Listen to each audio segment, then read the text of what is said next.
नमस्कार, मी पंजाब डक हवामान अभ्यासक मुक्काम पोस्ट गुगळी धामणगाव तालुका सेलू जिल्हा परभणी.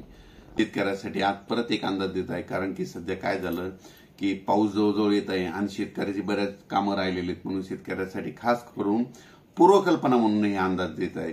शेतकऱ्याला सांगू इच्छितो की बंगालच्या अंदमान निकोबार बेटाव 22 मे रोजी मान्सून चांगला सक्रिय झाला आणि सक्रिय झाल्याच्या नंतर चांगला समुद्र व्यापून टाकला. पण चक्रीवादळ झाल्याच्या नंतर काय झालं की त्यानं बाष्प थोडं ओढून घेतल्याच्या नंतर थोडा तो कमजोर होईल.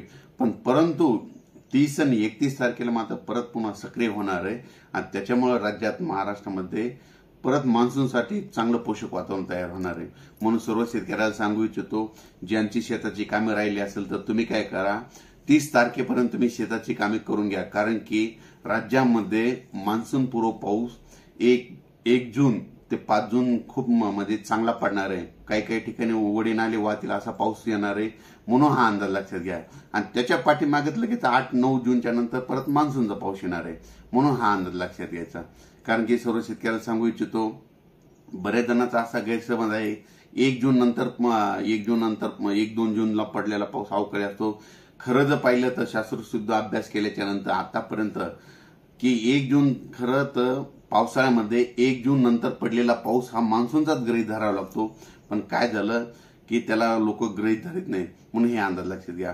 परत एक शेतकऱ्याला सांगू इच्छितो की आता 15 मे ते 30 मे दरम्यान ज्या भागामध्ये पाऊस पडला ना, तर या वर्षी त्या पावसाळ्यामध्ये त्या भागामध्ये यंदा जास्त पाऊस पडतो हे मात्र लक्षात घ्या. आणि एखादं गाव सुटलं त्या 15 मे ते 30 मे अवकाळी पाऊस तर त्या गावाला म्हणजे परत थोडा पाऊस कमी पडतो. म्हणून ही एक गोष्ट सगळ्यांनी लक्षात घ्यावी. आणि ज्या भागामध्ये 15 मे ते 30 मे दरम्यान चांगला पाऊस पडला त्या भागामध्ये जूनच्या म्हणजे या वर्षी पावसाळा खूप चांगला पाऊस पडतो हे सगळ्यांनी लक्षात घ्यावं. म्हणजे ह्या गोष्टी कोणी सांगत नाही.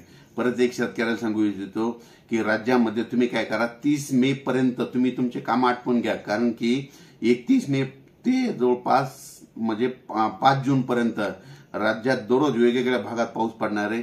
सांगायचं झालं तर सगळ्यात जास्त यावर्षी म्हणजे कोकणपट्टी, पश्चिम महाराष्ट्र, दक्षिण महाराष्ट्र, मध्य महाराष्ट्राची पेरणी जरा लवकर होणार आहे. म्हणून हे अंदाज लक्षात घ्यायचा. आणि विदर्भाची पेरणी मात्र 8-9च्या दरम्यान म्हणजे 8-9च्या दरम्यान विदर्भ 9-10-11च्या दरम्यान 8-9-10-11च्या दरम्यान विदर्भाकडे मान्सून सक्रिय होणार आहे. म्हणून हे विदर्भातल्या शेतकऱ्यांनी अंदाज लक्षात घ्यायचा. पण सुरुवातीला मात्र पश्चिम महाराष्ट्र, उत्तर महाराष्ट्र, दक्षिण महाराष्ट्र, मध्य महाराष्ट्र, मराठवाड्यामध्ये चांगला म्हणजे 1 ते 5 जून दरम्यान चांगला पाऊस पडणार आहे.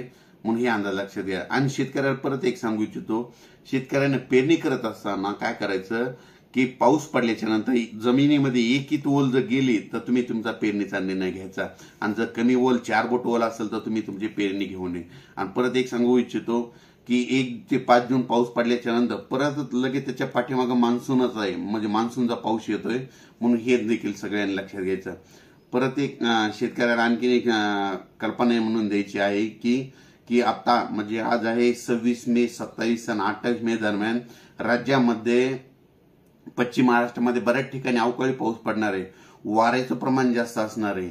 म्हणून शेतकऱ्यांनी स्वतः विजेपासून वाऱ्यापासून स्वतःची काळजी घ्यावी. म्हणून ही अंदाज सगळ्यांनी लक्षात घ्यावा.